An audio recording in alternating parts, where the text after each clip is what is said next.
সঠিক ইসলামটাকে বোঝা দরকার। কারণ মাননীয় স্পিকার, আমাদের এই বাংলাদেশে এই কোরআন এবং হাদিসের ব্যাখ্যা সঠিকভাবে বোঝার না কারণে অনেক ভ্রান্তভাবে বুঝিয়ে দেখা গেছে যে আমাদের জান্নাতের যাওয়ার জন্য অনেক রকম টিকিট বিক্রি হয়েছে। মাননীয় স্পিকার, অনেকগুলো বিষয়ে বিভিন্ন সময় দেয়া হয়ে থাকে, তার মধ্যে আমি একটা বিষয় আজকে আলোকপাত করতে চাই, সেটা হলো, দেখুন মাননীয় স্পিকার, আমাদের 31 দফা বাস্তবায়নের মধ্যে 25 নং দফায় শিক্ষার ব্যাপারে আলোচনা হয়েছে।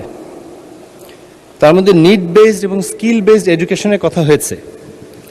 একটা জিনিস লক্ষণীয় যে আমাদের বাংলা ভাষার পাশাপাশি আরও কয়েকটি ভাষা নিয়ে সেখানে আলোচনা হয়েছে এবং সেগুলো আমাদের গুরুত্ব দেওয়া হবে।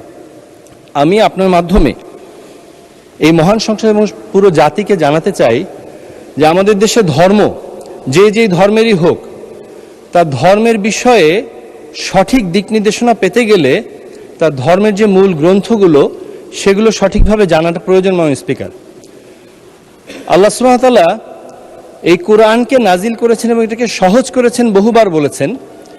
পাশাপাশি তিনি এটাও বলেছেন যে এই কোরআনকে আপনার ভাষায় সহজ করেছি, মানে আরবি ভাষায় সহজ করেছি, অন্যান্য ভাষায় যে বোঝা যাবে না তা না। ইন্নামা ইয়াসসারনাহু বিলিসানিকা, আপনার ভাষায় সহজ করেছি, নিশ্চয়ই কে বলি। তো সে কারণে আমরা আপনার মাধ্যমে আমি বলতে চাই যে আরবি ভাষাটাকে কোরআন থেকে এবং কোরআন হাদিসের মাধ্যমে সঠিক ইসলামটাকে বোঝা দরকার। কারণ মাননীয় স্পিকার, আমাদের এই বাংলাদেশে এই কোরআন এবং হাদিসের ব্যাখ্যা সঠিকভাবে বোঝার না কারণে অনেক ভ্রান্তভাবে বুঝিয়ে দেখা গেছে যে আমাদের জান্নাতের যাওয়ার জন্য অনেক রকম টিকিট বিক্রি হয়েছে। মাননীয় স্পিকার, বিশেষ করে আমার এই উত্তরবঙ্গে, আমি 1 মিনিট 30 সেকেন্ড আমি একটু চাইবো মাননীয় স্পিকার। ধন্যবাদ মাননীয় সদস্য। নোয়াখালী 6 আসন থেকে নির্বাচিত মাননীয় সদস্য জনাব আব্দুল হান্নান মাসুদ, উনি উপস্থিত নেই।